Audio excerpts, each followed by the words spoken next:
वस्तु गुप्त है तो उस वस्तु की तरफ इशारा किया जाता है और वस्तु मिल जाती है। इसी प्रकार सत्य नाम एक वस्तु है, सौदा कर भाई, उस वस्तु को जानना है जो जन्मों जन्मों से हमें नहीं मिल पा रही है। साहिब समझा रहे हैं, वस्तु कहीं ढूंढे कहीं, कैसे लागे हाथ, गुप्त वस्तु तब मिले, भेदी लीजे साथ, भेदी लीना साथ में, दीनी वस्तु लखाए और कोटि जन्म का पंथ था, पल में पहुंचा जाए। एक पल में वो वस्तु मिलेगी आपको। कैसे मिलेगी? जब गुरु भेद समझाएगा। साहिब कह रहे हैं, खोजी होए तुरंत मिल जाऊं, एक पल की तलाश में, और कहे कबीर सुनो भाई साधो, मैं तो हूं विश्वास में। तो आज आपने इन्हीं 5 नामों का जाप करना है आज से 6 महीने तक। उसके बाद इसको भी छोड़ देंगे। एक बार फिर समझ लो, जय गुरु यानी उस गुरु की जय जो सबका गुरु है, सारे संसार का गुरु है, जानवरों का भी गुरु है, पशु पक्षियों का भी गुरु है, इंसानों का भी गुरु, सबका गुरु है, वो परमात्मा है। जय बंदी छोड़, जो हमें बंधनों से छुड़ाने वाला है। बंदी छोड़ कौन है? वो परमपिता परमात्मा है। और बंदी कौन है? बंदी कौन है? हम। जीव बंदी है। इस जीव की जेल क्या है? कौन सी जेल में बंद है ये? कहां है तुम्हारी जेल? कहां है जेल तुम्हारी? तुम्हारे जिले में? कहां है तुम्हारी जेल? अच्छा, ये काया तुम्हारी जेल है? अपनी अपनी जेल लेके टहल रहे हो, सारे मजे कर रहे हो। वाह भाई वाह। ऐसा कैदी बन गया ये कि अपनी जेल लेके घूम रहा और कह रहा मैं थोड़ी नहीं जेल में हूं, मैं थोड़ी नहीं, तू ही जेल में है। ये ऐसा तोता है, पिंजरा साथ लेके उड़ रहा है, घूम रहा है और सोच रहा है मैं जेल में नहीं हूं। जेल में ही है बेटा। तो इसी जेल से बंदी को छुड़ाने वाले को बंदी छोड़ कहते हैं। वो कौन है? परमात्मा बंदी छोड़। जय गुरु, जय बंदी छोड़, जय साहिब। जय साहिब यानी उस साहिब की जय जो सबसे बड़ा साहिब है, सबसे बड़ा, जिससे बड़ा कोई है ही नहीं। इसीलिए बोला साहिब सबका बाप है और बेटा किसी का नहीं, बेटा होके जन्मिया सो तो साहिब नहीं। यानी वो परम पिता है, वो पिताओं का भी पिता है, उसका कोई पिता नहीं है। तो जय गुरु, जय बंदी छोड़, जय साहिब सतनाम। सतनाम यानी उसका नाम सत्य है, सत्य साहिब का नाम सत्य है, सत्य पुरुष का नाम सत्य है, सत्य करतार का नाम सत्य है, सत्य श्री अकाल पुरुष का नाम सत्य है। ये काल भगवान और अक्षर पुरुष का नाम नहीं है सतनाम। सतनाम किसका नाम है? सत्य पुरुष का नाम है। तो ये सतनाम परमात्मा का नाम है। परमात्मा का नाम सत्य है, तो हमारा नाम क्या है? हमारा क्या नाम है? आपका क्या नाम है? रमेश। इसीलिए फंसे हुए तुम यहाँ पे। ना तुम्हारा नाम रमेश है, ना उसका नाम महेश है, ना उसका नाम विमलेश है। हम सबका क्या नाम है? सतनाम। सतनाम हमारा नाम है, लेकिन भूले बैठे हैं सतनाम को। अब कौन याद दिलाए सतनाम को? सतगुरु याद दिलाएगा सतनाम। सतगुरु सोई सतनाम बतावे और बाकी गुरु कोई काम ना आवे। लेकिन यहाँ पे ऐसे गुरु भंडार बैठे हैं जो कहते हैं सतनाम लेने के बाद भी मुक्ति नहीं होगी। क्यों? कहते हैं सार नाम और सार शब्द देना पड़ेगा तुम्हें बाद में। अरे सत्य नाम है सार, बूझो संत विवेक करी, उतरो भवजल पार, सतगुरु का उपदेश यही। सत्य नाम ही सार है। सत्य नाम को सिमर के तर गए पतित अनेक, और तेही कारण नहीं छोड़िए सत्य नाम की टेक। अगर किसी को कोई बचा सकता है इस संसार में तो केवल सतनाम है, जिसे सार शब्द भी कहते हैं, जिसे सत्य शब्द भी कहते हैं। बीजक में क्या बोला गया?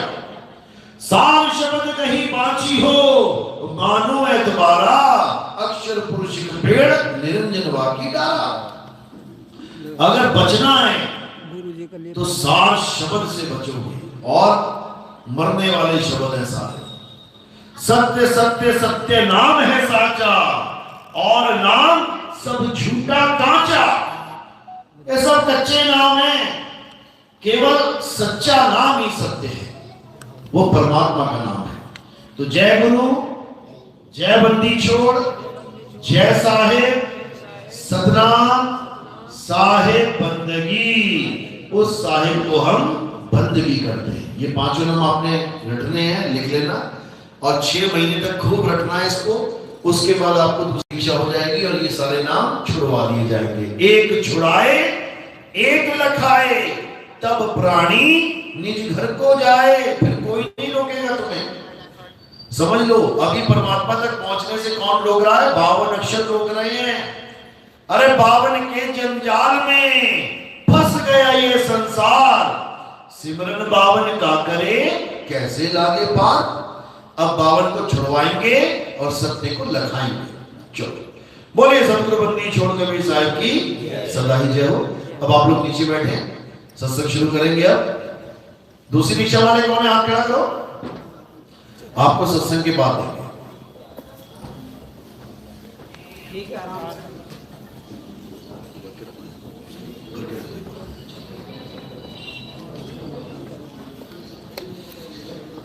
साहेब बंदगी सतनाम। तो आज उज्जैन में परम पिता परमात्मा के मूल ज्ञान का प्रचार होने जा रहा है। बहुत बड़े भाग हैं उन जीवों के जो अपने पूरे जीवन काल में एक बार भी इस मूल ज्ञान को सुन पाते हैं, और उससे भी बड़े भाग होते हैं उन जीवों के जो इस मूल ज्ञान को थोड़ा सा भी समझ पाते हैं। थोड़ा सा, क्योंकि अगर थोड़ा सा भी समझ लिया तो तुम्हारा काम बन जाएगा। थोड़ा सा भी समझ लिया तो विवेक जगना शुरू हो जाएगा, और एक बार अगर विवेक जगना शुरू हो गया फिर ये धूमधाम तक पहुंच के ही मानेगा। विवेक चीज ही ऐसी है, एक बार तुम्हें सच झूठ की परख करनी आ गई तो सारी उम्र तुम्हें कोई बेवकूफ नहीं बना सकता। उसी वक्त विवेक चालू हो जाएगा, उसी वक्त सही है गलत है, सच है झूठ है, नकली है असली है, उसी वक्त। और जो भोंदू है, जिसको पता ही नहीं है सच और झूठ में फर्क क्या है, जिसको पता ही नहीं है कि असली और नकली में फर्क क्या होता है, वो लुट जाते हैं। लुट गया रे व्यापारी परख बिना। अरे तुम दाल लेने जाते हो, चावल लेने जाते हो, तुम कुछ भी सामान लेने जाते हो, देखो कैसे उठा उठा के देखते हो। हाँ चावल ठीक है भैया, कर देना 20 किलो। हाँ दाल ठीक है, कंकड़ नहीं है भैया, कर देना 10 किलो। बिना देखे कुछ नहीं लेते तुम। ये तुम्हारी परख शक्ति है जो परख रहे हो। बैंगन उठा के देख रहे हो, गोल गोल घुमा के, छेद तो नहीं है इसमें। भिंडी को थोड़ा सा तोड़ के देख रहे हो, आगे से कराड़ी तो नहीं है कहीं ये। गाजर देख रहे हो तोड़ तोड़ के, हाँ ताजी है कि नहीं है, सब चेक कर रहे हो, केवल एक चीज के अलावा। और वो क्या चीज है? गुरु का नाम। जो दे रहा है लेते जा रहे हो, जो दे रहा है लेते जा रहे हो। एक बार भी चेक नहीं करते ये गुरुजी ने सही नाम दिया भी है कि नहीं। इसीलिए इनकी दुकानें बड़ी से बड़ी, बड़ी से बड़ी, बड़ी से बड़ी होती जा रही हैं, क्योंकि कोई चेक करने वाला ही नहीं है। बताओ, साहिब समझा रहे हैं कि बिना चेक किए अगर गुरु से नाम ले लोगे तो धोखा हो जाएगा। और ये कोई 100, 50, 1000, लाख रुपए का धोखा नहीं है, ये 84 लाख का धोखा है। एक बार धोखा मिल गया इंसान जन्म में, 84 लाख बार जन्म लेने पड़ेंगे जानवरों के। इतना बड़ा नुकसान है ये। इसलिए अब सावधान हो जाओ, अब परखना शुरू कर दो। कैसे परखे नाम को? साहिब समझा रहे हैं, गुरु मेरे सभी बड़े, अपनी अपनी ठौर, शब्द विवेकी पारखी, सो माथे का मोर। जो गुरु तुम्हें शब्द विवेकी पारखी बना दे, कहते हैं वो माथे का मोर है। बाकी गुरुओं को परिणाम है। कोई पत्थर पुजवाना, ठीक है भैया, शुरुआत तूने करवाई थी, कोई बात नहीं, अच्छी बात है। कोई मंत्र जपवाना, ठीक है भैया, तूने पत्थर छुड़वा के मंत्रों से जोड़ दिया, अच्छी बात है। कोई श्वासों की साधना में लगा दिया, ठीक है भैया, मुंह से मंत्र छोड़ के हम श्वासों में लग गए, अच्छी बात है। कोई श्वासों से भी हटा के नाम में जोड़ देता है, अच्छी बात है। कुछ सुनवा दिया, धुन सुनने लग गई। लेकिन ये गुरु पूरे नहीं है, ये पूरे गुरु नहीं है, अधूरे गुरु हैं। साहिब समझा रहे हैं, जाप मरे अजपा मरे, अनहद भी मर जाए। यानी इन गुरुओं ने तुम्हें ऐसा नाम दे दिया जो खुद ही खंडित हो जाता है, मर जाए यानी खत्म हो जाए। जाप मरे अजपा मरे, अनहद भी मर जाए, सुरत समाए शब्द में, वाको काल न खाए। जब पूरा गुरु आ जाएगा तुम्हारे जीवन में, तब वो तुम्हें सार शब्द का ज्ञान देगा, सार शब्द का। फिर ये 52 अक्षरी नहीं चलेंगे उसके आगे। जब हीरे की परख करने वाला गुरु पास आ जाए, तो कितना ही चमकीला कांच ले जाना उसके पास, फुल चमकीला, एकदम बढ़िया। वो क्या करेगा, देखते ही ऐसे फेंक देगा कबाड़ में, यार ये न चलता यहां पे, ये दाल नहीं गलने वाली यहां पे। यहां पे केवल सार सार ग्रहण करवाया जाता है। कह रहे हैं ना, सतगुरु ऐसा चाहिए जैसा स्वरूप सुहाए, सार सार तो गई रहे और थोथा दे उड़ाए। तो आज आपको यही समझाया जाएगा कि आखिर सार है क्या और थोथा है क्या। गा तो सभी रहे हैं जन्मों जन्मों से, 600 साल हो गए कबीर साहब की वाणियां गाते हुए, लेकिन आज तक किसी को पूछो कि थोथा है क्या, वो थोथा ना बता पाएगा आज तक। क्योंकि वो जो लेके बैठा है उसको सार समझ के बैठा है, भले वो थोथा ही क्यों ना हो। ये तो पारखी बताएगा, पारखी संत बताएगा, परख करने वाला बताएगा कि भैया सार लेके बैठा है कि थोथा है। तो आज आपको यही पारखी विवेकी बनाया जाएगा ताकि आपके साथ धोखा ना हो जाए। तो आज का सत्संग शुरू करने से पहले परम पिता परमात्मा के नाम पे जयकारा लगाएंगे और फिर सत्संग शुरू करेंगे। बोलिए परम पिता परमात्मा की, सतगुरु बंदी छोड़ कबीर साहेब की, सभी संतों की, सतगुरु मदनपति साहेब की, दीवान जवाहरपति साहेब की, सतगुरु मोहनपति साहेब की, सतगुरु राम सेवक साहेब की, सतगुरु वैरागपति साहेब की, कलीनापुर धाम की, सभी संतों की, सभी भक्तों की, सत्संग में आई सब संगत की, इनके माता पिता की, सकल हंस को बंदगी, साहेब बंदगी सतनाम।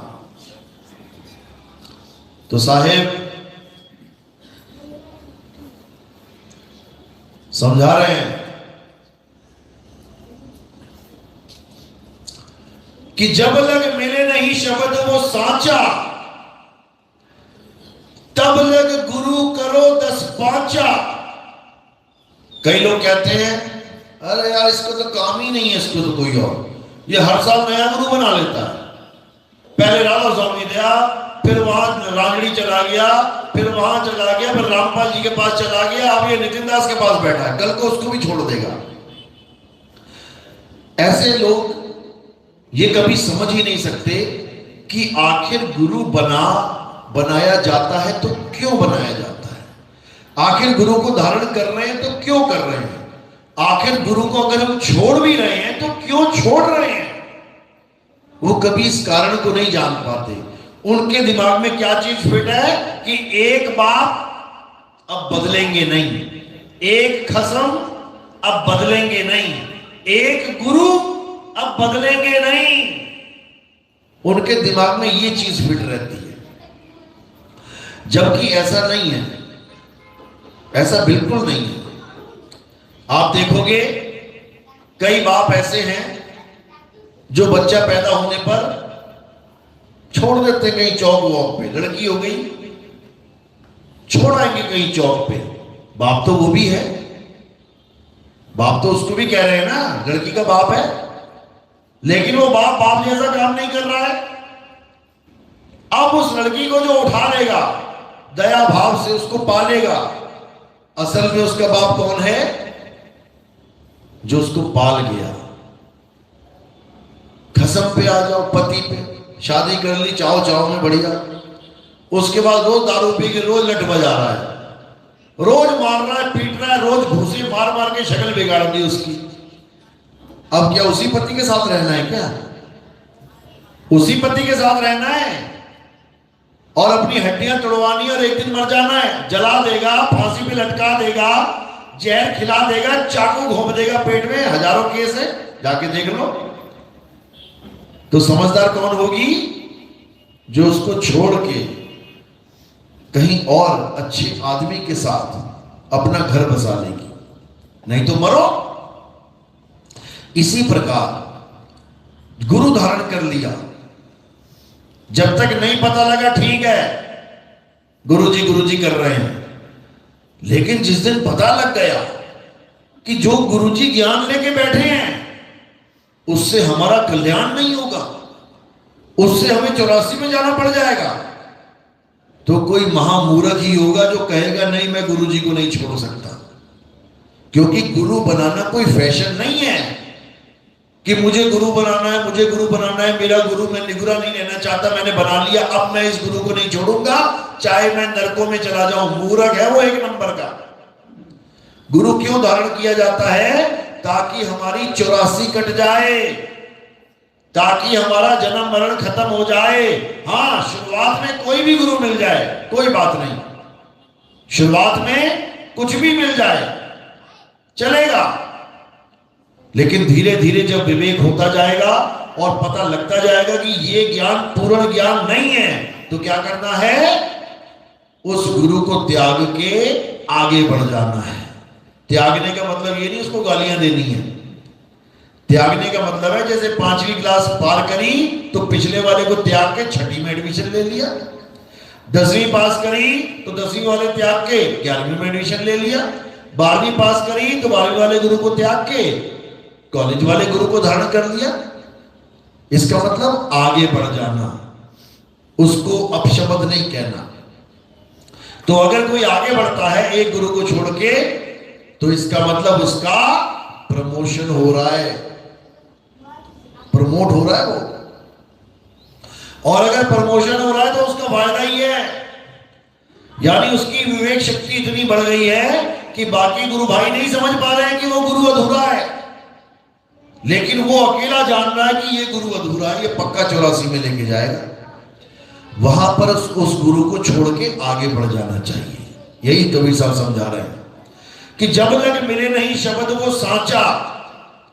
शब्द तो मिला गुरु जी से, कोई ना कोई शब्द तो वो देगा।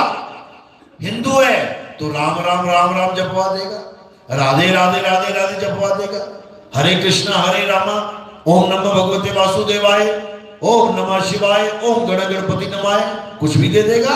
हजारों मंत्र बना के बैठा हुआ है इंसान, या फिर श्वासों का अजपा जाप दे देगा, सोहंग सोहंग कर ले, वाहेगुरु कर ले, अल्लाह अल्लाह कर ले, कुछ भी कर ले, ओम सोहंग कर ले, श्वासों में कुछ भी कर ले, दे देगा कोई ना कोई शब्द। कोई कानों में उंगलियां डाल के अनंतनाथ सुनवा देगा, 5 नाम 5 धुने 5 प्रकाश 5 ये 5 वो दे देगा। कुछ भी जो उसके गुरु ने दिया वो तुम्हें बांट रहा है, लेकिन इससे कल्याण नहीं होगा, क्योंकि ये सच्चा शब्द नहीं है। साहिब कह रहे जब लग मिले नहीं शब्द वो साचा। अब साचा यानी सच्चा, इसका मतलब झूठा भी है, तभी तो सच्चा होगा कोई। अब सच्चे और झूठे में फर्क क्या जाने, कैसे जानेंगे? तो कबीर साहब बीजक में फर्क बता रहे हैं। शब्द शब्द सब कोई कहे, वह तो शब्द विदे, जीपा पे आवे नहीं, निरख परख कर ले। कहते अगर जीव से बोलने वाला नाम तुम्हें तुम्हारे गुरुजी ने दे दिया, इससे कोई मतलब नहीं है कि वो हिंदू है, मुसलमान है, सिख है, ईसाई है, इससे कोई मतलब नहीं। मतलब 52 अक्षरों से है। अगर 52 अक्षरों का नाम यानी आ आ ई ई उ उ का खा गा, इन अक्षरों के द्वारा स्वर और व्यंजन से बनने वाले शब्दों को अगर उसने दे दिया तो तुम्हें फंसा दिया उसने। किस जाल में? 52 के जाल में, काल के जाल में। तो कबीर साहब यही समझा रहे हैं, जो नर पड़े 52 के फेरा, सो नर जानो काल के चेरा। जब 52 का टूटे डोरा, सहजे छूटे काल झकोरा। फिर नहीं आए फिर नहीं जाए, सार शब्द में रहे समाए। कहते जब 52 का डोर बांधने वाला गुरु मिल गया तो समझ लो कि जन्म बर्बाद हो गया, और 52 का डोर तोड़ने वाला गुरु मिल गया तो समझ जाना बेड़ा पार हो गया। कबीर साहब, रविदास जी महाराज बनारस में रहते थे। बनारस में लोग कहते हैं कबीर साहब भी राम राम जपते थे, साथ में बाणियां लगा देते हैं। देखो कबीर साहब कह रहे हैं, राम नाम की लूट है, लूट सके तो लूट, अंतकाल पछताएगा जब प्राण जाएंगे छूट। देखो कबीर साहब कह रहे हैं राम राम जपो, और दोहे लगा देंगे कि राम के बिना किसी की मुक्ति नहीं है, बिना राम के किसी का काम बनने वाला नहीं है। राम नाम रटते रहो, जब लग घट में प्राण, और कब हूं दीन दयाल के, भनक पड़ेगी कान। अब राम राम को उसके साथ जोड़ा जा रहा है कबीर साहब के साथ, कि बिना राम के किसी की मुक्ति होने वाली नहीं है। क्यों? क्योंकि कबीर साहब के गुरुजी ने उनको नाम दीक्षा में राम राम जपने को ही दिया था।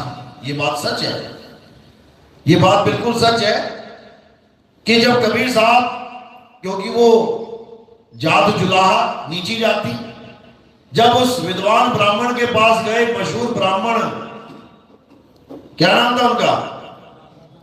रामानंद, जो केवल ब्राह्मणों को ही शिक्षा देते थे। आज भी कई ऐसे गुरुकुल हैं जहां पर केवल ब्राह्मणों के बच्चे पढ़ सकते हैं।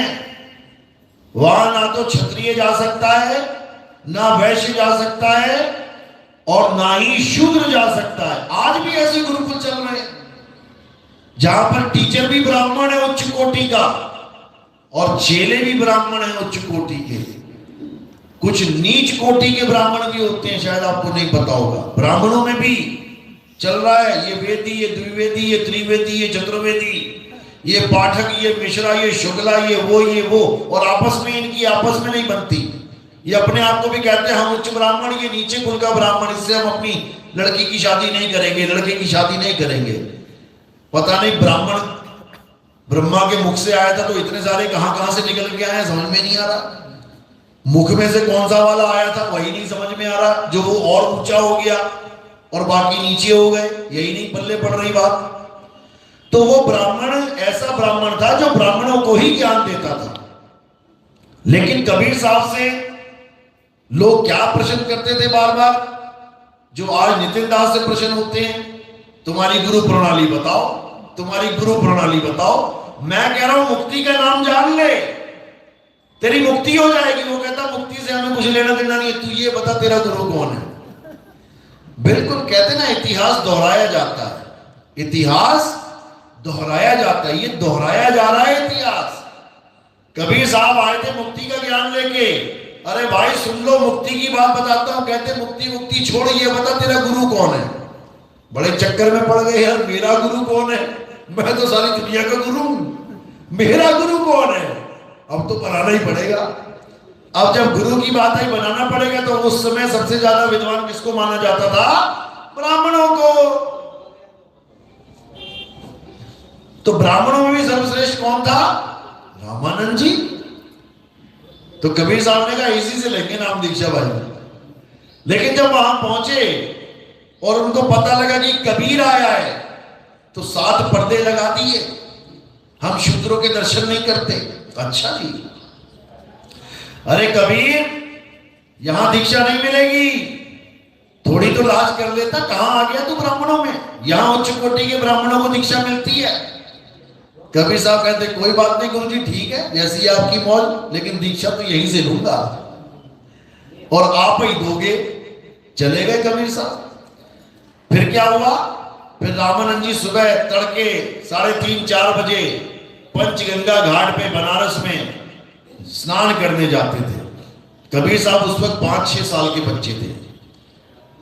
तो क्या किया कबीर साहब ने? 6 महीने के बालक बन के सीढ़ियों पे लेट गए। मात्र 6 महीने का बालक जो सीढ़ियों की आड़ में लेट गया, दिखाई नहीं उसको। गुरुजी जब आए, पैर रखा सीढ़ियों पे, चलते चलते चलते एकदम उनके पैर सिर पे पड़ गया कबीर साहब के। अब बच्चे के सिर पे पैर लगा तो बाबा भी हिल गया, ये क्या रहे, ये कौन है नीचे? और देखा बच्चा छोटा सा। अब छोटा से बच्चे से जात और बात क्या पूछेगा, कौन है भाई तू? उठा के गले से लगा लिया। नहीं बेटा रो मत।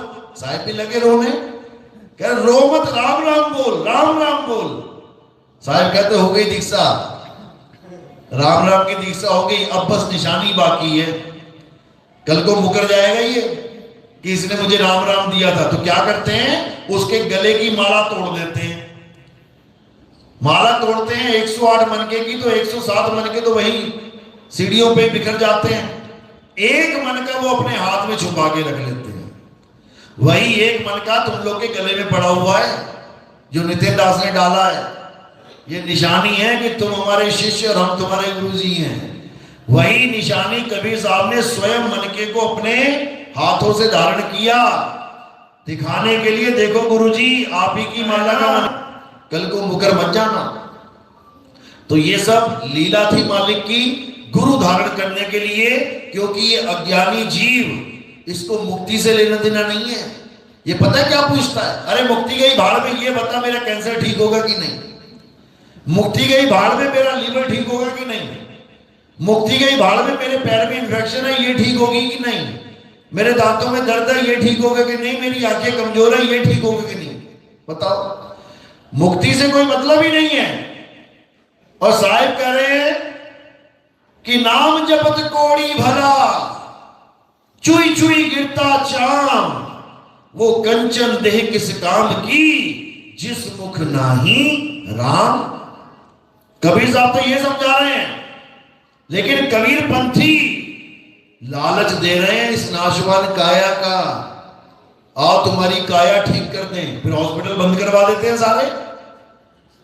तुम्हें लगता है कि तुम काया ठीक कर दोगे सबकी, तो हॉस्पिटल बंद करवा देते। अपने ही आश्रमों में हॉस्पिटल भी खोल के बैठे हुए हैं। बताओ, जो ये कह रहे हैं कैंसर क्या, कैंसर का बाप ठीक कर देंगे, वो अपनी हॉस्पिटल में दवाइयां रख के, हॉस्पिटल खोल के अपने आश्रम में खुद भी दवाइयां खा रहे हैं। ये भ्रम जाल है भाई, इसको छोड़ो। बीमारी आती है प्रारब्ध की वजह से, बीमारी जाती है प्रारब्ध की वजह से। बीमारी आई है, 4 लोगों को कैंसर हो गया है, सेम दवाई दे रहा है डॉक्टर, 3 मर जा रहे हैं, 1 नहीं मर रहा है। प्रारब्ध की वजह से दवाई लगेगी, प्रारब्ध की वजह से नहीं लगेगी, प्रारब्ध की वजह से। कर्मों का खेल है ये, समझो। तो अब क्या करना है? अब हमने उस सच्चे शब्द की परख करनी है, जिसको प्राप्त करने के बाद ये जन्म मरण का रोग खत्म हो जाएगा। ये शरीर ही नहीं रहेगा, ना रहेगा बांस और ना बजेगी बांसुरी। ये शरीर का खेल ही खत्म कर देंगे। क्योंकि अगर बार बार शरीर धारण करोगे तो ना ना करते भी तुम्हें बीमारियों का सामना करना पड़ेगा, मौत का सामना करना पड़ेगा। किसी के अंग कट जाएंगे, किसी के अंग फट जाएंगे, किसी के खराब हो जाएंगे, फिर वही दुख। क्योंकि देह धरे का दंड है, सब काहू को होए, ज्ञानी भोगे ज्ञान से, अज्ञानी भोगे रोए। इसलिए ज्ञान में आओ। अब उस शब्द को जानो जिस शब्द के द्वारा आपकी जन्म मरण से मुक्ति हो जाएगी। और वो शब्द क्या है? वो कोई 52 अक्षरी शब्द नहीं है, वो स्वर व्यंजन का मेल नहीं है। साहिब समझा रहे हैं, स्वर व्यंजन का मेल नहीं है, 52 का ये खेल नहीं है कि हिंदुस्तानी गुरु है, हिंदी में नाम दे रहा है, अरबी गुरु है, अरबी में नाम दे रहा है, अंग्रेज गुरु है, अंग्रेजी में नाम दे रहा है, चाइनीज गुरु है, चाइनीज में नाम दे रहा है, जापानी गुरु है, जापानी में। ये काम नहीं है गुरु का। गुरु इसको नहीं कहते जो अलग अलग भाषाओं के नाम दे के तुम्हें जाप में लगा दे, उसको जपी कहते हैं, जपी। गुरु उसे नहीं कहते जो तुम अपनी काया को तपा के कष्ट देके भगवान को पाने में लगे हो, उसको तपी कहते हैं। गुरु उसे नहीं कहते जो घर बार छोड़ के जंगल में जाके बैठ जाए, पत्ते खा के जीवन बिता रहा है, उसको सन्यासी कहते हैं। तो जपी तपी सन्यासी ये घोर है अज्ञानी। इनको उस दिव्य ज्ञान की छींट भी नहीं लगी होती जिसको आत्मज्ञान कहते हैं। ये आत्मज्ञान के नाम पे शून्य है, शून्य। लेकिन मंत्रों को जितना मर्जी जपवा लो, देव माला पे माला, देव माला पे माला। और कबीर साहब क्या कह रहे हैं? अरे माला तो कर में फिरे, जीव फिरे मुख माही, मनवा दसहु तिसी फिरे, ये तो सिमरन नहीं। ये जाप है, सिमरन नहीं है ये। लेकिन मुक्ति सिमरन से होगी। एक को सिमरो नानका, जो जल थल रहा समाए, वाही को क्यों सिमरिए, जो जम्मे ते मर जाए। अरे उसको क्या याद कर रहे हो जो पैदा होगा और मर जाएगा? उसको याद करो जो आदि अंत तक कहते हैं, आदि अंत को अवतारा, सोई गुरु समझो हमारा। जो आदि से लेके अंत तक एक ही अवतार में रहता, वो बार बार अवतार धारण नहीं करता। एक ही अवतार है उसका, वो कभी बदलता ही नहीं है। अखंड अवतार, खंडित नहीं होता। बाकी जितने अवतार होते हैं सब माया के अवतार हैं। माया यानी काया, काया धारण करके अवतार लिए जा रहे हैं। और इन अवतारों का अंत होता है। सब अवतारों का अंत होता है। नरसिंह अवतार देखो, हमें सुनाया जाता है नरसिंह अवतार ने आगे खंभा फाड़ के ऐसे कर दिया, वैसे कर दिया, राक्षसों को मार दिया। उसके बाद की स्टोरी कौन सुनाएगा? उसके बाद नरसिंह का क्या बना? नरसिंह अवतार को किसने मारा पता है? हाथ खड़ा करो जिसको पता है। नरसिंह भगवान को किसने मारा? एक हाथ, दो हाथ, तीन हाथ, बाकी सब अज्ञान की नींद में सो रहे हैं। क्यों? क्योंकि किसी ने बताया ही नहीं। नरसिंह अवतार को किसने खत्म किया? सदाशिव ने खत्म किया। कहां लिखा है? शिव महापुराण में लिखा है, पढ़ना। एक एक बात लिखी है उसमें, क्योंकि हमें ये आदि जानकारियां दी जा रही थी कि ये परमात्मा का अवतार है, ऐसे है वैसे। लियो परमात्मा का अवतार का भी कत्ल हो गया, खात्मा हो गया, शिव जी ने कर डाला। सुदामा की कहानियां सुनाई गई। सुदामा गरीब से अमीर हो गया, उसके चरण धोके कृष्ण जी ने पी लिए, ऐसा हो गया वैसा हो गया, महाज्ञानी, महाध्यानी, महा ये महा वो, महामित्र। उसके बाद क्या हुआ? उसके बाद राक्षस की योनि में चला गया। कौन से नाम का राक्षस था? शंखचूड़ नाम का राक्षस। ये क्यों नहीं बताया गया हमें? ये क्यों नहीं बता रहे हो? कि भगवान का परम भगत भी राक्षस बन जाता है? ये कौन बताएगा? मुल्ला जी आके बताएंगे क्या, या कोई ईसाई पादरी आके बताएगा? जब तुम महिमा बता रहे हो तो तुम्हें यह भी बताना तुम्हारा ही फर्ज है। जब तुम गंगा बता रहे हो कि गौमुख से निकलती है और बहुत सुंदर है, बहुत निर्मल जल है, तो कानपुर और लखनऊ का भी हाल बताओ ना, कानपुर में कैसी हो जाती है, वेस्ट बंगाल में जाती जाती कैसी जहर जैसी बन जाती है, पूरे देश की गंदगी लेके जा रही है, वो कौन बताएगा? तो आधा अधूरा ज्ञान हमेशा खतरनाक होता है। तो ये जितने माया के अवतार हैं ये आते तो हैं, लेकिन इनका खात्मा हो जाता है, इनके शरीरों का नाश हो जाता है। राम जी के शरीर का नाश कैसे हुआ? सरयू नदी में जल समाधि लेके। कृष्ण जी के शरीर का नाश कैसे हुआ? पैर में तीर लग के। समझो, ये मात्र एक अवतार है। अवतार का मतलब है एक कहानी, एक जैसे एक पात्र, जैसे अमिताभ बच्चन है, उसका असली नाम है अमिताभ बच्चन, उसने 10 फिल्में बना दी। एक फिल्म में उसका नाम है विजय, एक में है अजय, एक में है श्याम, एक में है राम, एक में है कुछ, एक में है कुछ। तो 10 फिल्मों में उसने 10 नाम से रोल कर लिए, लेकिन उसका नाम नहीं बदल गया।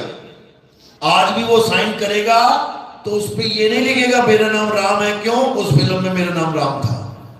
मेरा नाम विजय है, क्यों? उस वाली फिल्म में मेरा नाम विजय था। वो नहीं करेगा। तुम उससे उसका नाम पूछोगे, वो क्या कहेगा? अमिताभ बच्चन। उसको इससे मतलब ही नहीं है कि कौन सी फिल्म में उसने कौन सा नाम रखा। ये तो डायरेक्टर का काम था, जो फिल्म थी उसमें एक नाम दे दिया, उस नाम से उसने कहानी बना दी, पूरी खेल खत्म हो गया, वो फिर से अमिताभ बच्चन बन गया। यानी अमिताभ बच्चन का नाम ना तो विजय है, ना अजय है, ना श्याम है, ना राम है। इसी प्रकार ये 200 अवतार किसके थे? विष्णु जी के। तो विष्णु जी का नाम ना तो मत्स्य है, ना वराह है, ना नरसिंह है, ना कुर्म है, ना वामन है, ना परशुराम है, ना राम है, ना कृष्ण है, और ना ही बुद्ध और कल्कि है।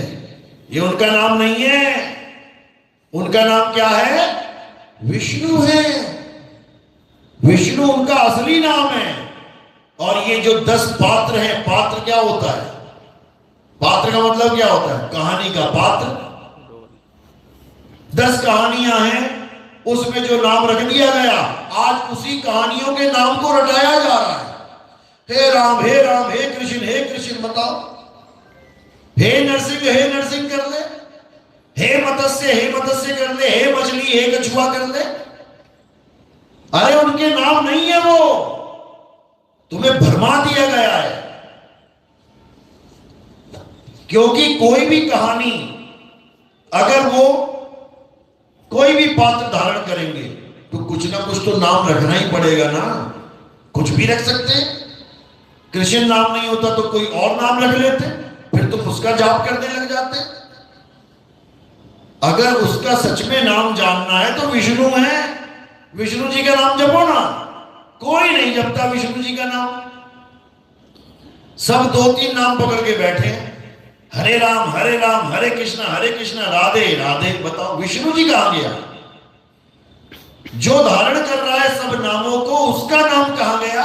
अमिताभ बच्चन का नाम भूल गए। और फिल्मों में जो नाम रखे गए हैं उसके, वो 10 फिल्मों के 10 नाम पकड़ के मंत्र जाप चल रहा है। बताओ। तो यही कबीर साहब समझा रहे हैं कि उस असली नाम को जानो। विष्णु जी का भी असली नाम विष्णु नहीं है। राम तो बहुत दूर की बात है, कृष्ण तो बहुत दूर की बात है। विष्णु जी का खुद का अपना नाम विष्णु भी नहीं है। यह भी कब दिया गया है उनको? जब अक्षर पैदा हुए हैं।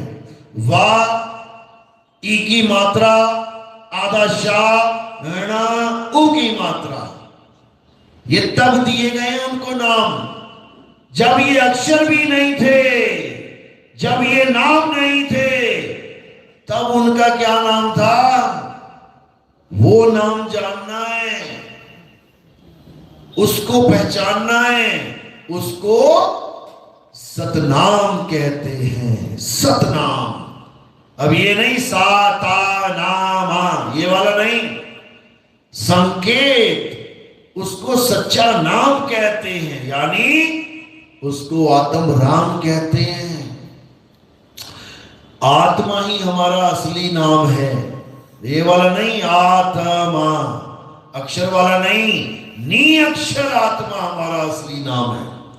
उसको जानना ही हमारा असली काम है। बाकी सब दुनिया का झोल झाल है, सब माया का खेल है, 52 अक्षरों की दौड़ है। तो कबीर साहब यही समझा रहे हैं कि 52 अक्षरों से ही विष्णु नाम बनेगा, 52 अक्षरों से ही राम, 52 से ही श्याम, 52 से ही सारे नाम। तो क्या करना है, 52 अक्षर के खेल को समझ जाओ। साहिब समझा रहे हैं बाणी में, 52 अक्षर जोरे आन, सकिया ना अक्षर एक पहचान, सत का शब्द कबीरा कहे, सत का शब्द यानी सत का शब्द, सच्चा शब्द, कबीरा कहे, पंडित होए सो अनभय रहे। अनभय क्यों रहे, क्योंकि अगर वो पंडित होगा तो वो जान जाएगा कि मेरा शब्द क्या है, आत्मा ही मेरा शब्द है। और जब उस शब्द का सिमरण करोगे, उस शब्द को याद करोगे, तो जिसको याद करोगे वैसे ही हो जाओगे। सत का शब्द कबीरा कहे, पंडित होए सो अनभय रहे। पंडित जन को एवं व्यवहार, ज्ञानवंत को तत्व विचार। जो ज्ञानी होता है वो तत्व पे विचार करता है, नाम पे विचार नहीं करता। एक तत्व के नाम बहुत, तत्व लीजिए पहचान, नाम पक्ष मत कीजिए, जो मन माने मान। कहते तत्व को जान ले। तत्व क्या है, पता लग गया कि पानी तत्व है, ये मुझे चाहिए। अब इसके नामों के चक्कर में मत पड़। इसको जल कहते हैं, कि इसको वाटर कहते हैं, कि इसको नीर कहते हैं, कि इसको तोय कहते हैं, ये चक्कर छोड़ और तत्वदर्शी बन जा, तत्व प्रेमी बन जा, तत्वों का ज्ञान समझ। तो यही साहिब समझा रहे हैं, 52 अक्षर जोरे आन, सकिया ना अक्षर एक पहचान, सत का शब्द कबीरा कहे, पंडित होए सो अनपय रहे। पंडित जन का एवं व्यवहार, ज्ञानवंत को तत्व विचार। जाके जीव जैसी बुद्धि होई, और कहे कबीर जानेगा सोई। मेरी वाणी पढ़ पढ़ के जिसकी जैसी बुद्धि विवेक होगा वो वैसा ही समझ लेगा। जहां लिखा है राम नाम की लूट है, लूट सके तो लूट, एक अज्ञानी पढ़ेगा, कहेगा देखो जी सामने लिखा है किस चीज की लूट लगी है, राम राम जपो और लूट में शामिल हो जाओ। अब एक जगह कबीर साहब कह रहे हैं, माला फेरू ना हरि भजू, और मुख से कहूं ना राम, मेरा हरि मुझे भजे, मैं पाऊं विश्राम। यहां तो उल्टी कहानी चल गई भाई। वो कहते हैं माला फेरू ना हरि भजू, मुख से कहूं ना राम, ले राम नाम भी खत्म कर दिया। अब क्या करें, अब तत्व ज्ञान चालू हो जाएगा। मुंह से राम नहीं कहूंगा, लेकिन राम तत्व को छोड़ूंगा भी नहीं।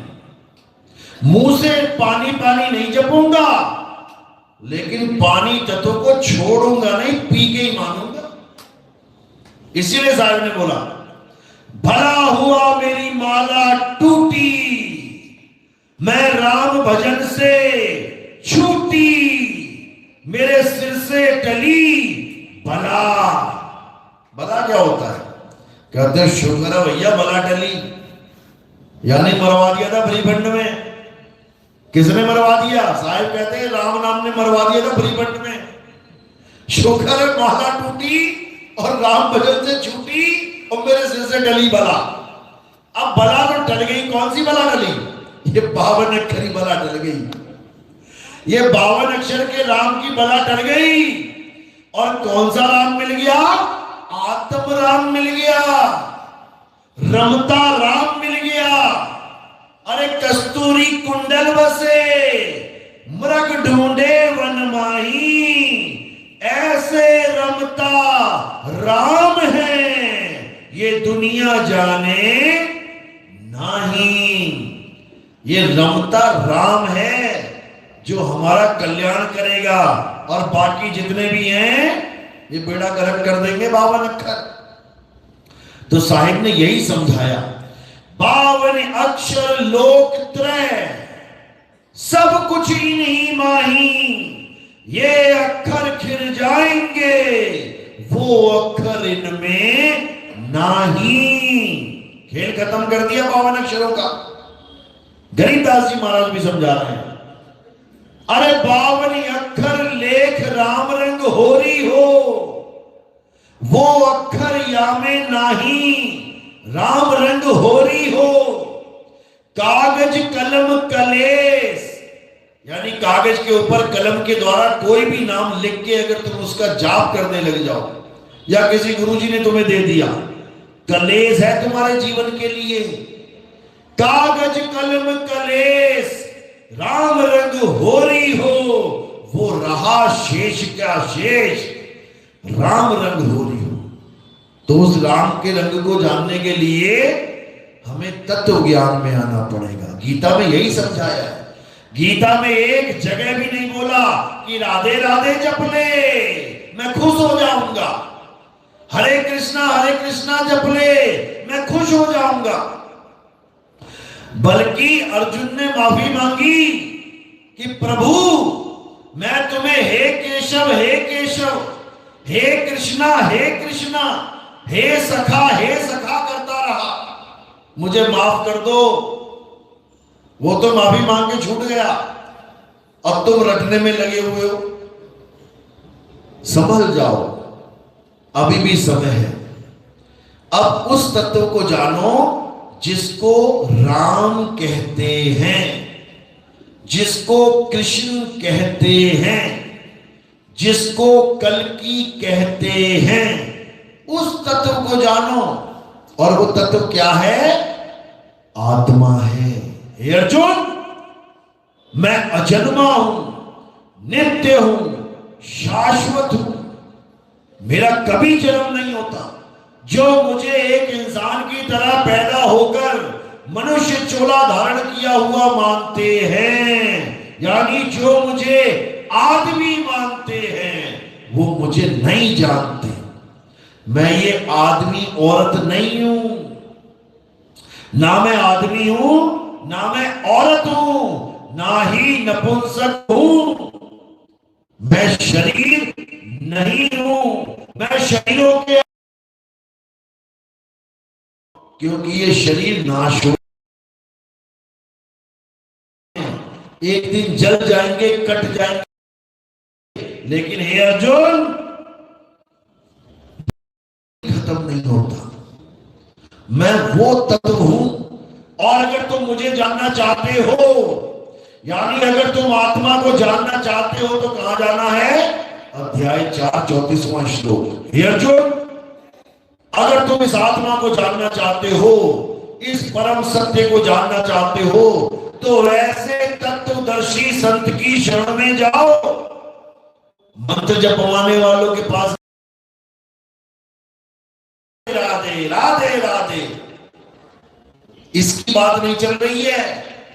तत्वदर्शी संत की बात चल रही है। तत्वदर्शी का मतलब क्या होता है? जो तुम्हें तत्वों का दर्शन करवाए। जैसे एक चैनल था हमारे टीवी में, आता था 20 साल पहले, क्या नाम था उसका? सबसे पुराना चैनल हमारा दूरदर्शन। दूरदर्शन का मतलब क्या है? नाम जपवाने वाला। दूरदर्शन यानी दूर बैठे बैठे दर्शन करवा देगा तुम्हें वो, खेतों के, खलिहानों के, मंत्रियों के, संतरियों के, दूर बैठे हुए हैं, लेकिन तुम्हें दर्शन हो रहा है, उसको दूरदर्शन कहते हैं।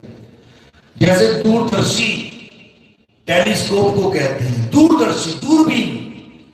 वो दूर मंगल ग्रह खुली आंखों से नहीं दिखाई दे रहा है, दूरबीन लगा दिखने लग जाएगा, तो उसको कहते हैं दूरदर्शी। एक होता है सूक्ष्मदर्शी, माइक्रोस्कोप। जब तुम्हारा ब्लड काउंट होता है, सेल्स काउंट होते हैं, तो स्लाइड के ऊपर खून लगा के माइक्रोस्कोप में रख दिया जाता है। कोई बैक्टीरिया, कोई वायरस चेक करने के लिए, तो वो माइक्रोस्कोप क्या करता है, छोटे से छोटे, सूक्ष्म से भी सूक्ष्म कण को बड़ा करके दिखा देता है।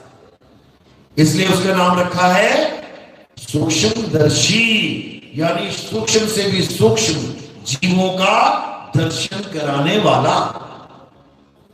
इसी प्रकार तत्वदर्शी, मंत्र जपवाने वाला नहीं कि देख तेरी को ओम कलियम हरियम हरियम शरियम शरियम, ये जपी है, जपी।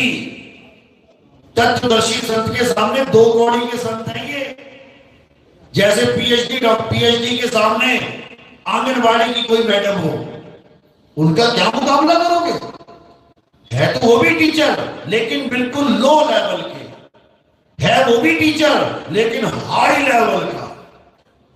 तो तत्वदर्शी हाई लेवल टीचर हैं, और ये जपी तपी सन्यासी ये लो लेवल के टीचर हैं। इसीलिए बोला साहब ने, गुरु मेरे सभी बड़े, अपनी अपनी ठौर। ये ठौर बताई जा रही है उनको। कहते ना तेरे में ठौर ठिकाना है, कहां रहता है? मैं झोपड़ी में रहता हूं। अच्छा, और तू? मैं भाई महल में रहता हूं। क्या मुकाबला है उनका? झोपड़ी में रहने वाले और महल में रहने वाले का क्या मुकाबला है? घर दोनों का है, वो उसका घर है, वो उसका घर है, लेकिन रहने में जमीन आसमान का अंतर है। इसी प्रकार तत्वदर्शी संत और एक मंत्र जपी संत में जमीन आसमान का अंतर है। उसके पैरों की धूल भी नहीं है वो जपी तपी सन्यासी।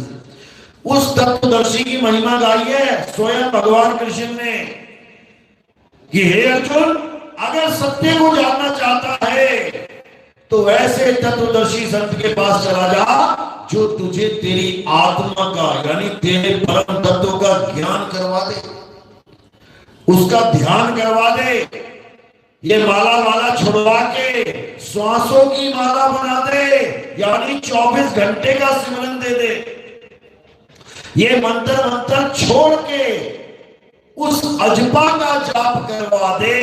ये मंत्रों का जाप नहीं करवाना है, उस अजपा का जाप जो जपने में नहीं आता, उसका भी जाप करवा दे। तब समझना कि अब तुझे तत्वदर्शी संत मिल गया है। तो क्या कहते हैं? श्वासा की कर सिमरनी, वो लकड़ी वाली सिमरनी उसको छोड़, श्वासा की सिमरनी पकड़। 24 घंटे चलती है, सोते सोते भी चलती है। श्वासा की कर सिमरनी कर अजपा का जाप, यानी जिसको जपा नहीं जा सकता उसको भी जपने की विधि जान ले अपने गुरु से। वो जपा नहीं जाता कि उसका कोई नाम जपोगे, लेकिन फिर भी जपना कहलाया जाता है कि मैं नाम जप रहा हूं। कह रहे श्वासा की कर सिमरनी कर अजपा का जाप, परम तत्व का ध्यान धर। ये कहां से लेके आओगे? ये मंत्र जपने वाले ये परम तत्व का ध्यान कैसे करेंगे जब इनको तत्व ज्ञान ही नहीं है? मंत्र पकड़ के बैठे हैं दिन रात, दे माला पे माला, दे माला पे माला। जितना करोगे माला पे माला, अंत में होगा सबका मुंह काला।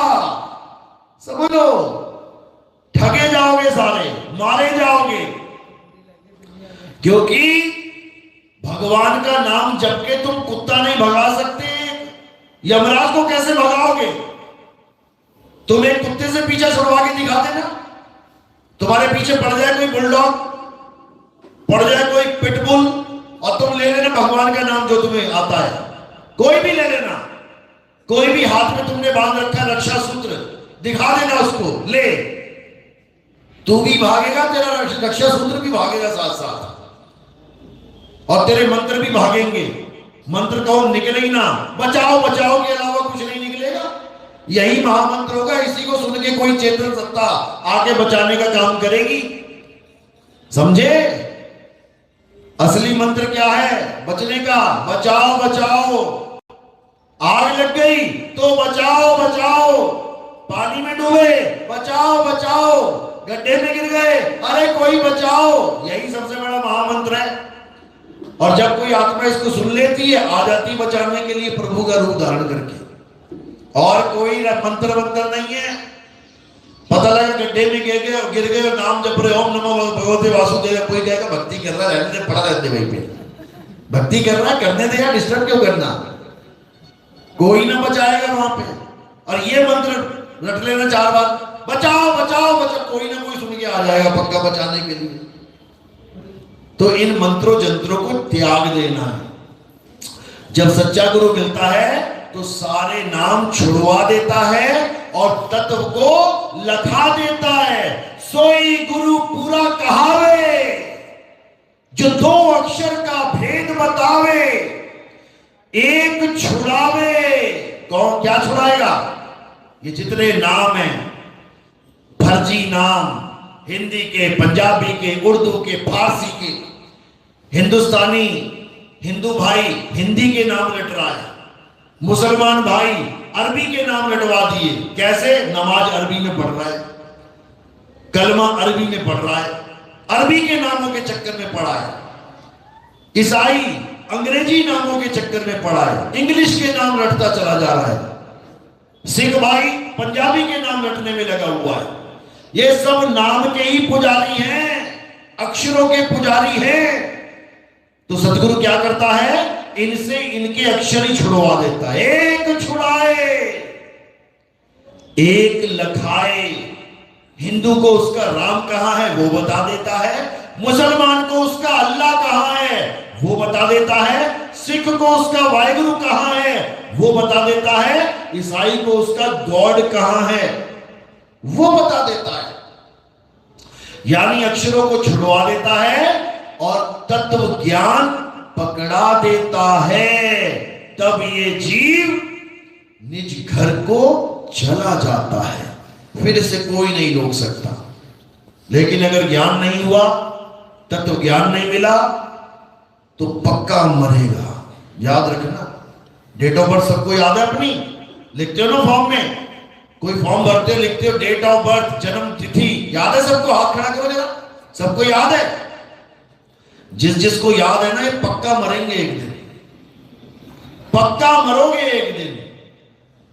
अगर तुमने अपनी डेट ऑफ बर्थ याद कर ली ना, तो पक्का मरोगे एक दिन। अरे तुम अजन्मे हो,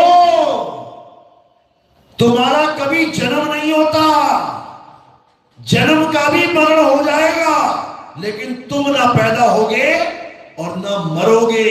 मृत्यु की भी मृत्यु हो जाएगी, तब भी तुम नहीं मरोगे।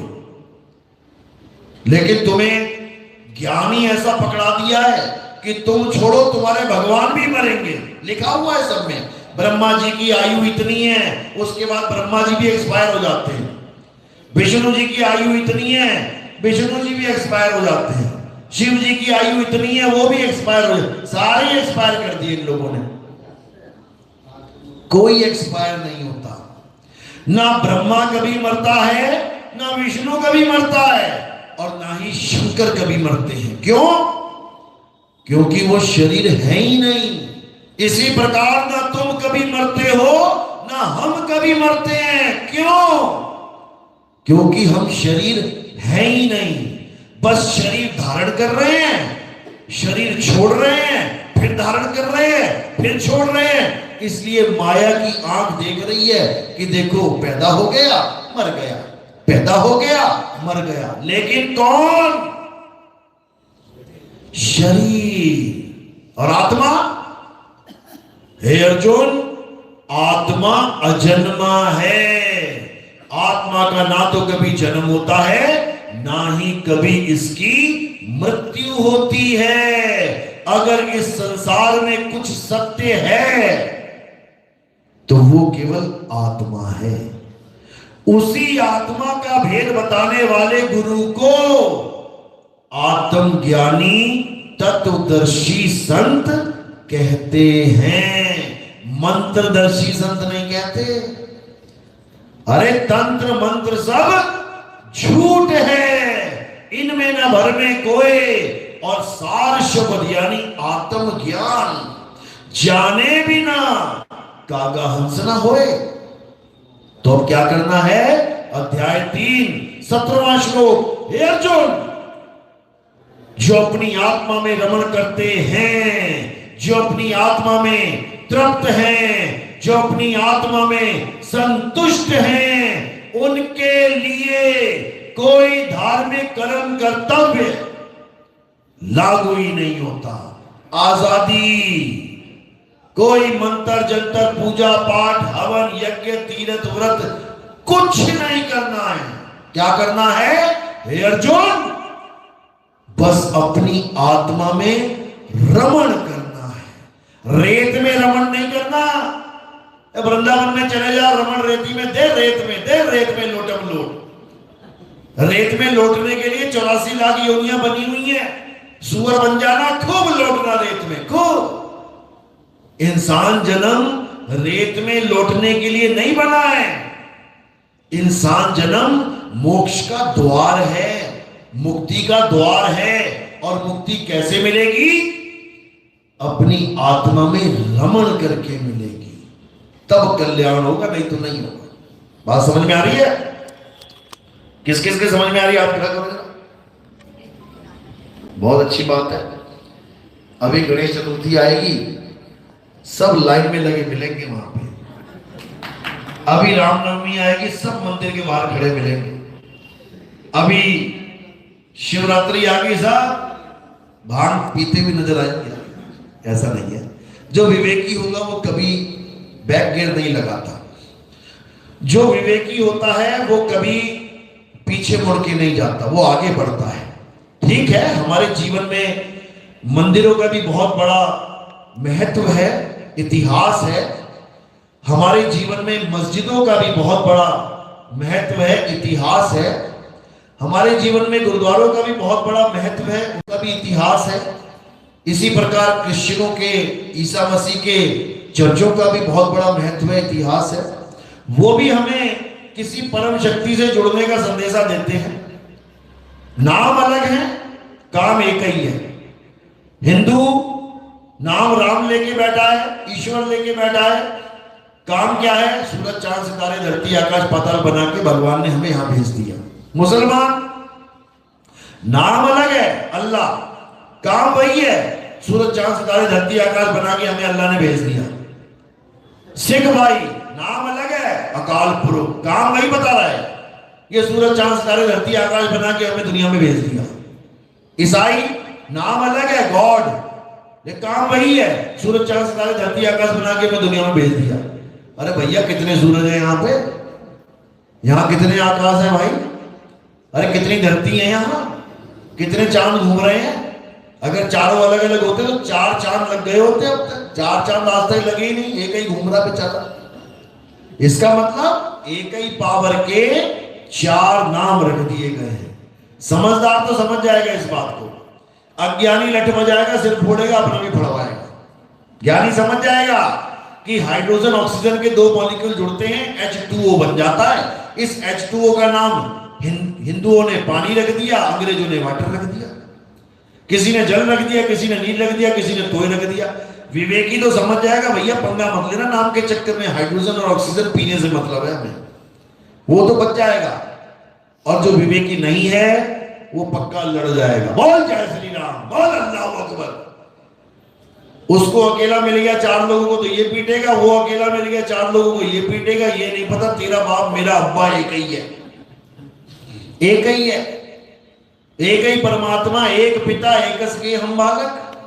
ये बात किसी के समझ में नहीं आ रही है, इसीलिए झगड़ा चल रहा है। तो अब क्या करना है? अब उस परम तत्व को ध्यान धरना है जो सबका माई बाप है, उसके अलावा और कुछ नहीं करना है। उसके अलावा कुछ करना ही नहीं है। हिंदू उस परम तत्व का ध्यान धरे उसको राम समझ के, मुसलमान उस परम तत्व का ध्यान धरे उसे खुदा समझ के, ईसाई उस परम तत्व का ध्यान धरे उसे होली स्पिरिट गॉड समझ के, और सिख भाई उस परम तत्व का ध्यान धरे उसे अकाल पुरख समझ के, चारों का काम बन जाएगा बिना किसी झगड़े के। तो इसी को समझना है, इसके अलावा सब अज्ञान है। चलो आज का सत्संग यहीं समाप्त करते हैं। अब आरती का समय है। आरती कैसे करते हैं समझ लो। पूरे विश्व में केवल हमारा ही एक पंथ है जहां पर आत्मा की आरती होती है। यहां पर कोई जड़ वस्तु की, जड़ फोटो की, जड़ कैलेंडर की, फ्लैक्स बोर्ड की, पत्थर की, लोहे की, सोने की, चांदी की मूर्तियों की पूजा नहीं होती। यहां किसकी पूजा होती है? यहां आत्म देव की पूजा होती है। मेरे पास आत्मा है मेरे पास, सच में, थैंक यू। इसी आत्मा की पूजा होती है। क्यों? क्योंकि ये आत्मा ही गुरु है। यही शरीर के माध्यम से ज्ञान दे रही है। इसी आत्मा को साक्षात गुरु मान के आरती करनी है। गलती से भी कोई मुझे शरीर मार के पूजा ना कर दे कि नितिन दास कौन बैठा है, ये दाढ़ी मुझे, ये हाथ पैर, ये नितिन दास बैठा है। गलती से भी ये गलती मत कर देना। यही गलती कृष्ण जी के भक्तों ने कर डाली। आज तक हाड़ चाम, आंख नाक बाल खाल की पूजा चल रही है और आत्मा को कोई जान ही नहीं पा रहा है। कह तो वो भी गए थे कि हे अर्जुन, मुझे शरीर मत समझ लेना, मैं आत्मा हूं, लेकिन कौन जान पाया। लेकिन दोबारा से कहते इतिहास दोहराया जाता है, एक बार तुम्हें फिर मौका मिला है उस आत्मा की पूजा करने का, उस आत्मा को जानने का, अपने गुरु को पहचानने का। हमारा गुरु शरीर नहीं है, हमारा गुरु शब्द है। अरे जग मर्यादा कारणे गुरु किया रामानंद। शब्द हमारा गुरु है, सदा हमारे संग। उसकी आरती होगी। तो कैसे करनी है आरती? थोड़े से फूल उठाने हैं, मेरे सिर के ऊपर रख देने हैं। सिर के ऊपर क्यों रखे? क्योंकि पैर के अंगूठे से लेके सिर की चोटी तक ये क्या दिखाई दे रहा है? नाशवान शरीर। तो हमने क्या किया? हमने फूल कहां समर्पित कर दिए? नाशवान शरीर से परे। तो ये किसको समर्पित हो जाते हैं? ये आत्म देव को समर्पित हो जाते हैं। तो एक एक करके आएंगे, फूल रखेंगे सिर पे, आरती होगी, सब खड़े हो जाएंगे, फूल सिर पे आएंगे। आरती की थाली को केवल हाथ लगा के नमस्कार कर देना, घुमाने की जरूरत नहीं है। और कोई प्रचार प्रसार में योगदान करना चाहेगा, क्योंकि आपको पता है कि टीवी चैनल्स में भी हमारे ऐड चलते हैं लोगों को, जीवों को समझाने के लिए, बताने के लिए। उसमें भाई खर्चा तो होता ही है। हमने कोई आश्रम नहीं बनाया, हमने कोई रहने का स्थान नहीं बनाया, ना ही हमने कोई ऐसा जमीन वमीन वाला कोई चक्कर किया। क्यों? जनता का पैसा जनता को समझाने में लगाना है। उसी पैसे से हम टीवी चैनलों को पेमेंट करते हैं, उसी पैसे से गीता भी छपती है, पैम्पलेट भी छपते हैं, बहुत कुछ होता है। तो ये प्रचार प्रसार में योगदान होता है। ये आपकी मौज है, जबरदस्ती कोई नहीं। जो भी प्रचार में योगदान करना चाहेगा, नियम क्या है? नियम समझ लो, पैरों में ही माया को रखना है। माया का स्थान कहां है? संतों के चरणों में। ये संतों के चरणों की दासी है, इसको दासी का पद ही देना है, सिर पे केवल फूलों को रखना है। बोलिए परमपिता परमात्मा